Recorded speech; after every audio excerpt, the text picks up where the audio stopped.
بسم اللہ الرحمن الرحیم نحمدہ ونصلی علی رسولہ الکریم اما بعد۔ اعتکاف کے فضائل آپ کے سامنے آ چکے تھے، اب کچھ ضروری مسائل اعتکاف کی وہ بیان ہوں۔ سب سے پہلے تو اعتکاف کا حکم رمضان المبارک کے آخری عشرے میں اعتکاف سنت مؤکدہ علی الکفایہ ہے، یعنی پورے اہل محلہ سے اگر ایک فرد بھی اعتکاف کو بیٹھا تو سب اہل محلہ والے بری الذمہ ہوں گے، اور اگر کوئی بھی اعتکاف کو نہ بیٹھا تو سارے اہل محلہ والے گناہگار ہوں گے۔ اس اعتبار سے ہر فرد کو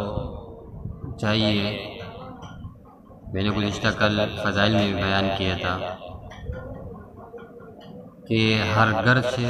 سے اس طرح ہو کہ ایک فرد اعتکاف میں بیٹھے۔ کتنی فضیلت کی بات ہے، یہ سال بھر میں ایک موقع آتا ہے، تو کوشش یہ ہو کہ ہر گھر سے ایک فرد اعتکاف میں ہو، اور پھر ایسا بندہ اعتکاف میں ہو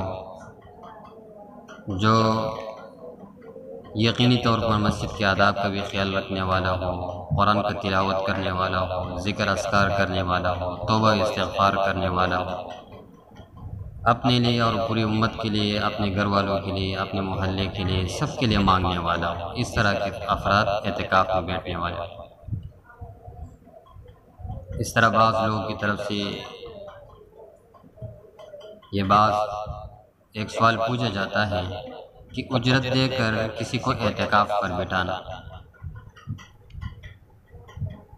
تو اس میں مسئلہ یہ ہے کہ اگر کسی نے اجرت دے کر کسی کو اعتکاف پر بٹھایا تو نہ خود اس بندے کا اعتکاف درست ہے اور نہ اہل محلہ کے ذمے سے اعتکاف کا حکم ساقط ہوگا، اور یہ اجرت دینا اور لینا دونوں حرام ہیں، لہٰذا اس سے احتراز کیا جائے۔ اگر پہلے اس طرح کبھی ہوا ہو تو اس پر توبہ استغفار ہو۔ ایک اور اہم مسئلہ کہ مسنون اعتکاف کب سے کب تک ہے۔ مسنون اعتکاف رمضان المبارک کے آخری عشرے میں ہوتا ہے، لہٰذا معتکف کے لیے ضروری ہے کہ وہ 20ویں روزے کی غروب آفتاب سے پہلے اپنے معتکف یعنی اعتکاف کی جگہ میں داخل ہو جائے، یعنی مرد ہے تو اس مسجد میں جہاں اعتکاف کرنا چاہتا ہے وہاں اس مسجد میں پہنچ جائے، اور اگر عورت ہے تو گھر میں جس جگہ وہ اعتکاف کرنا چاہتی ہے، جس جگہ کو اس نے اعتکاف کے لیے مخصوص کیا ہے، اس جگہ میں غروب آفتاب سے پہلے وہاں پر بیٹھ جائے، یعنی کہ 20ویں رمضان کو آسان سی مثال یہ ہے کہ 20ویں رمضان کی جو افطاری ہوتی ہے وہ اس جگہ وہ کرے جس جگہ وہ اعتکاف کے لیے بیٹھنا چاہتے ہیں۔ مرد ہے تو مسجد میں بیٹھ افطاری کر لے، عورت ہے تو گھر میں اس جگہ جس جگہ وہ اعتکاف کے لیے بیٹھنا چاہتی ہیں اس جگہ وہ خود کو پہنچے اور وہاں پر بیٹھ جائیں۔